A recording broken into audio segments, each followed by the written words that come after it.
Bonjour à tous. Aujourd'hui, je vais vous parler de la naissance des échecs. Premièrement, d'où vient le mot échec? D'après vous, comment on dit échec en anglais? C'est simple, c'est chess. Et chess vient de chat en persan qui signifie roi. D'ailleurs, pour les germanistes, cela a donné char en allemand. Mais vous vous dites peut-être d'où vient échec et mat. Une phrase que tout le monde connaît, même par les amateurs, qu'on appelle dans le jargon des échecs les claqués au sol. Et on va pas se disperser. Échec et mat vient de Shahamat, signifiant le roi est vaincu. Par ailleurs, quand les échecs furent adoptés par les Arabes, ils transformèrent Shah en Sheikh, ce qui donne Checkmat, Checkmate.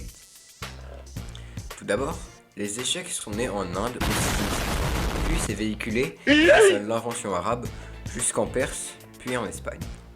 En effet, les échecs ont été inspirés du chaturanga et du chatrang joué en Inde et en Perse. D'ailleurs, le chaturanga est également présent sur chess.com.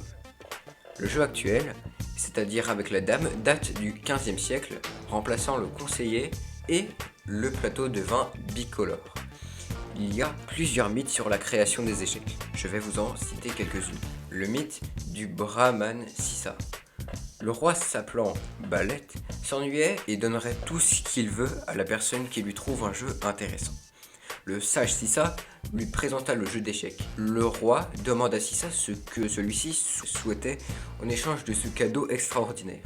Humblement, Sissa demande au prince de déposer un grain de riz sur la première case, 2 sur la deuxième, 4 sur la troisième et ainsi de suite pour remplir l'échiquier en doublant la quantité de grains à chaque case. Le prince trouva en apparence ce défi facile, mais son conseiller sut que ça allait être impossible car cela ruinerait toutes les réserves du royaume. C'est égal à 2 puissance 0 plus 2 puissance 1 plus 2 puissance 2, tout ça jusqu'à 2 puissance 63, qui est égal à cet énorme nombre. What the heck? La légende grecque. Palamède, fils de Nauplios et de Clymène, était un héros grec de la mythologie. Il aurait inventé le jeu pour remonter le moral des troupes grecques durant le siège de Troie.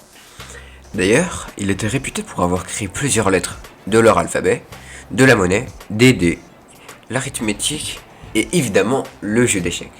De plus, il sauva ses troupes de la famine en leur rapportant énormément de céréales, de l'huile et de la viande, acquérant de plus en plus leur confiance. Mais une rumeur éclata sur Palamède, comme quoi c'était un traître. Il fut donc lapidé. En conclusion, il n'y a pas vraiment de bonne façon de penser. Les mythes ne sont pas censés être réels. Ils ont été créés pour trouver une explication à un phénomène ou pour transmettre des messages. C'était Top Chef. A plus.